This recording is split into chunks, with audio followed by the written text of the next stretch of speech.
Hi all, మీ కలలను కొల్లగొట్టింది ఎవరు అనే బుక్లో నుంచి అధ్యాయం 9. మార్పు అసలు ఎందుకు? మార్పు ప్రకృతి నియమం. దీని నుండి పారిపోయేవారు ఏ సాఫల్యాన్ని పొందలేరు. జాన్ ఎఫ్ కెనడీ, అమెరికా రాష్ట్రపతి. ఒకప్పుడు మార్పు ఎప్పుడూ వస్తూనే ఉంటుంది, ఇది నిజం. కానీ ప్రజలు మార్పునే ఒప్పుకోరు, ఎందుకంటే మార్పు కష్టాన్ని తెచ్చిపెడుతుందని వాళ్ళ ఉద్దేశం. కానీ నాణ్యానికి మరోవైపు చూస్తే, దాన్ని విరోధిస్తే ఆ వస్తువు విలువ కూడా పెరుగుతుంది. ప్రవాహానికి విరుద్ధంగా ఎంత బలం చూపిస్తారో అంతకన్నా 2 రెట్ల బలం అటువైపు నుండి వస్తుంది. జ్ఞానం, అజ్ఞానం. మన చరిత్రను చూస్తే కొన్ని విషయాలు తెలుస్తాయి. మార్పులు వచ్చినప్పుడల్లా ప్రజలు ఎంతో బలంగా విరోధించారు. కళ అయినా, సైన్స్ అయినా, వైద్యం అయినా, వ్యాపారం అయినా, అన్ని రంగాలలోనూ కొత్త ఆలోచనలు కానీ ఎన్నో పోరాటాల తర్వాత ప్రజలు ఆహ్వానిస్తారు. ఆలోచనలు ఎంతగా విప్లవాత్మకంగా పరివర్తన కలిగించేలా ఉంటే విరోధం కూడా అంత బలంగానూ ఉండేది. 19, 18, 17 శతాబ్దాలలోనే కాదు, అంతకు ముందు కూడా మనుషులు గుడ్డి నమ్మకాలతో బతికేవారు. వాళ్ళు ఆ సమయంలో కోపర్నికస్ని జైల్లో వేశారు, గెలీలియోని హింసించారు, క్రిస్టోఫర్ కొలంబస్, లూయి పాశ్చర్ని పరిహాసం చేశారు, ఎడిసన్, ఐన్స్టీన్ లాంటి వాళ్ళని కూడా ఈగతే పట్టింది. ఇప్పటికీ మార్పును ఎవరూ స్వీకరించరు. ఆదికాల ప్రజల్లాగానే ఈనాడు కొత్తను అందరూ విరోధిస్తారు. కొన్ని ఉదాహరణలు: క్రయ విక్రయాలు. 1700, 1800 ఆరంభం వరకు నార్త్ అమెరికా రోజువారీ అవసరమైన వస్తువులను తాత ముత్తాతల నాటి దుకాణాల్లోనే కొనేవారు. తర్వాత ఐరిష్ ఇమిగ్రెంట్ ఏటి స్టీవర్స్ ఈ చిన్న చిన్న దుకాణాలను ఒకే చోటకు చేర్చి పెద్ద దుకాణంగా మార్చాలని ఒక కొత్త ఐడియాని వాళ్ళకి ఇచ్చాడు. 1862లో ఆయన న్యూయార్క్ పట్టణంలో ఎన్నో అంతస్తులు గల ఒక భవనంలో దామర్బుల్ ప్యాలెస్ అన్న పేరు ఒక షాపింగ్ సెంటర్ని తెరిచాడు. ఇంటికి కావాల్సిన సామాన్లన్నీ ఒకే కప్పు కింద ప్రజలు కొనుక్కునేవారు. దీని తర్వాత Macy's, Lord and Taylor's, Sears, Woolworth, Hudson's Bay Company, Marshall Field, Wanamaker's, JC ఫెన్ stores నలువైపులా కుక్కగొడుగుల్లాగా, పుట్టగొడుగుల్లాగా లేచాయి. మనం డిపార్ట్మెంట్ స్టోర్స్ యుగంలో ప్రవేశించాం. డిపార్ట్మెంట్ స్టోర్స్ కస్టమర్స్కి మంచి సామాన్లను సరైన ధరలతో అందిస్తుంది. అందుకు హృదయపూర్వకంగా దీన్ని స్వాగతం పలికారు. 1900లో చికాగోలో ఉన్న మార్షల్ ఫీల్డ్లో 40,000 మంది కన్నా ఎక్కువ కస్టమర్స్ ప్రతిరోజు కొనుగోలు చేయడానికి వచ్చేవారు. సంపాదన పాత పద్ధతి. తరతరాల నుండి వస్తున్న వ్యాపారం చేసే వ్యాపారస్తులకు ఇది కొంత బాధాకరమైంది. వాళ్ళ వ్యాపారంలో నష్టం రాసాగింది. ఎందుకంటే డిపార్ట్మెంట్ స్టోర్స్లో దొరికే సదుపాయాలు, సరైన ధరల పట్ల ప్రజలు ఆకర్షితులయ్యారు. దీని ఫలితంగా నష్టం రావడం వలన చిన్న చిన్న దుకాణాలన్నీ మూతపడ్డాయి.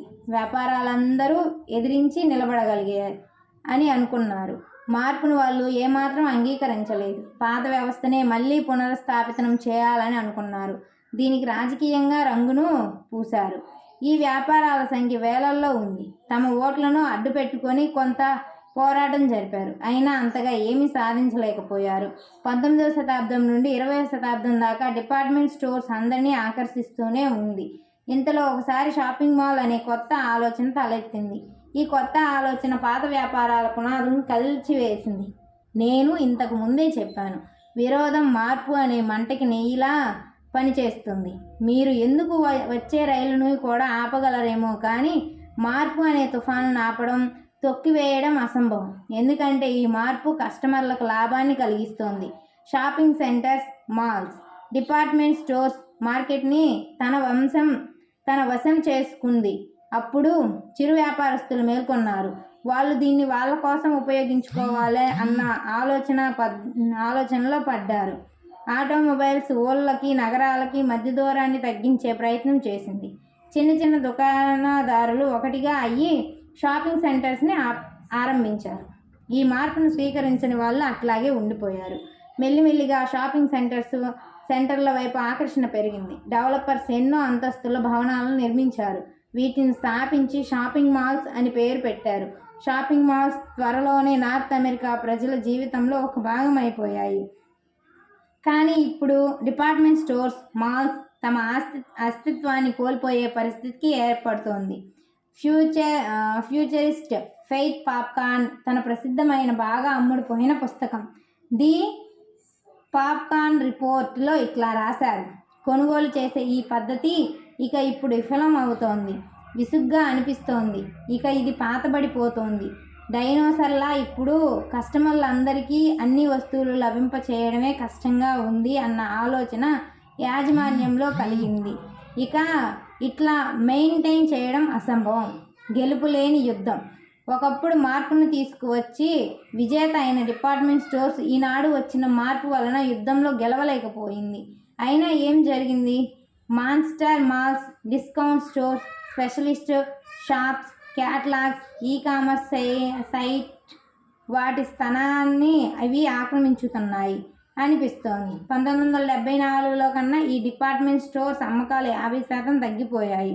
అయినా సమయవాదిని బట్టి డిస్కౌంట్ స్టోర్స్ అమ్మకాలు 65% పెరిగాయని వెల్లడి చేశారు. దీనితో పాటు ఈ-కామర్స్ వ్యాపారం కూడా బాగా సాగుతోంది.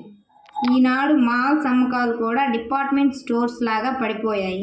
కస్టమర్స్ తక్కువయ్యారు, మాల్స్ ఎక్కువ అయ్యాయి. అందువలన కాంపిటీషన్లో నిలబడడానికి ఫిల్మ్ పద్ధతిలో కస్టమర్స్ని ఆకర్షితులను చేయడానికి నానా తంటాలు పడుతున్నారు. గిమ్మిక్స్ చేస్తున్నాయి. మాల్స్ ఇప్పుడు థీమ్ పార్కులుగా తయారవుతున్నాయి. షాపింగ్, ఎంటర్టైన్మెంట్ రెండు ఒకే చోట. లాస్ ఏంజల్స్లో ఉన్న సెంచురీ సిటీ, కెనడాలోని మాల్లోని డిస్నీల్యాండ్ అని అనవచ్చును. ఎడ్మాంటన్ మాల్ గురించి తెలుసుకుంటే మనం ఆశ్చర్యచకితులం అవుతాం. 115 ఫుట్బాల్ ఫీల్డ్ సైజులో ఎన్నో ఇళ్ళు. ఇది largest indoor amusement park, indoor wave pool, indoor miniatures, golf course, submarines, replica of Christopher Columbus ship, Santa Maria మొదలైన 1000 ఇండివిజువల్ స్టోర్స్ ఉన్నాయి. ఇంకా ఆశ్చర్యం, బ్లూమింగ్టన్ మిన్నోసోటాలో ఉంటే అమెరికా మాల్ వీటన్నిటికన్నా పెద్దది. తర్వాత ఏమిటో తెలుసా? రోడే ఐస్లాండ్ పైన కప్పు కట్టడం. ఇక షాపింగ్ విషయంలో వావ్! అయినా మనం సక్సెస్ అవుతామని ఏం గ్యారంటీ లేదు. కిందటి రిపోర్ట్ ప్రకారం ఎడ్మాంటన్ మాల్లోని ఎన్నో దుకాణాలు మూసేసే పరిస్థితి వచ్చింది. పార్కింగ్ స్థలాలు ఎప్పుడూ కార్లు వస్తాయా అని ఎదురు చూస్తోంది. పార్కింగ్ స్థలం అంతా ఖాళీ. క్లుప్తంగా చెప్పాలంటే సమయం మారుతున్నప్పుడు, కొత్త ఆలోచనలకి జన్మనిస్తున్నప్పుడు పాత ప్రణాళికలు మిగిలిపోయిన శిథిలాల మీద ఆధారపడితే అసలు మన కడుపు నింపుకోవడమే కానా కష్టం అవుతుంది. ఫ్రాంచైజింగ్. అవసరమైన వస్తువుల కొనుగోలు, విక్రయాల కోసం చాలా కాలం నుండి అమెరికన్లని ఇష్టపడుతున్నారు. దాదాపు 50 నుండి 60 సంవత్సరాల ముందు ఉత్పత్తులను కస్టమర్స్ దాకా చేర్చడానికి ఎంతో మెరుగైనది, సదుపాయమైనది అయిన ఫ్రాంచైజింగ్ ప్రత్యామ్నాయమైంది. ఇది ఆ రోజుల్లో రెవల్యూషనరీ న్యూ టెక్నాలజీ. కానీ ప్రజలు ఏం చేశారు? వ్యతిరేకించారు. వ్యతిరేకత చాలా సమయం వరకు ఇట్లాగే నడిచింది. వార్తాపత్రికల్లో పెద్ద శీర్షికలతో వేసేవారు. ఇప్పటిదాకా ఎప్పుడూ ఇట్లాంటి ఫ్రాడ్ని చూడలేదు. ఖరీదైన సరుకులను కస్టమర్లు అమ్మి దోచుకునే ప్రణాళిక అని ముద్ర వేశారు. ఇంకా కొందరు రుజువులతో సహా చూపిస్తూ దీనివలన పెట్టుబడి రూపంలో పైసా కూడబెట్టి సంపాదించిన ధనాన్ని ఎంతగానో నష్టపోయామని రాశారు. అయినా కూడా పెద్ద కంపెనీలు ఈ మైదానంలో ధైర్యంగా నిల్చున్నాయి. వీటి యజమానులు వార్తాపత్రికల్లో తమ అడ్వర్టైజ్మెంట్ని ఇవ్వడానికి నిరాకరించారు.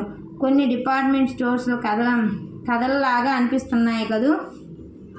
ఈనాడు ఉత్తర అమెరికాలో ఉత్పత్తులు 33% దాకా అమ్మకాలలో ఫ్రాంచైజ్ తన వంతుని పనిచేస్తోంది. 1000 వేరు కాన్సెప్ట్ల ద్వారా బిలియన్స్ సంపాదిస్తోంది. లెక్కల ప్రకారం చైనా మార్కెట్లోకి ఇది వెళ్ళాక దీని తడాకా తెలుస్తుంది. ఈ నిప్పు కణం ఎంత పెద్దగా విస్ఫోటం అవుతుందో మనం ఊహించవచ్చును. ఇది ఒక సక్సెస్ఫుల్ టెక్నాలజీ, ఒక కొత్త మెరుగైన విలక్షణమైన ఆలోచన. డిస్ట్రిబ్యూషన్, సేల్స్ ఆఫ్ గూడ్స్, సర్వీస్లో ఇది రెవల్యూషన్ అని చెప్పడానికి ఏమాత్రం సందేహం అక్కర్లేదు. Distribution, sales, new technology. మీకు ఏమనిపిస్తోంది? ఫ్రాంచైజింగ్ ఫ్రీ మార్కెటింగ్కి చివరి ప్రణాళిక, లేకపోతే ఉత్పత్తుల విక్రయాల కోసం, డిస్ట్రిబ్యూషన్ల కోసం ఈ భూమి మీద కొత్త మెరుగైన ప్రణాళికలో ఏదైనా వస్తుందా? అవును, వస్తోంది. అదేమిటంటే మల్టీ లెవెల్ మార్కెటింగ్. దీనినే నెట్వర్క్ మార్కెటింగ్ అని కూడా అంటారు.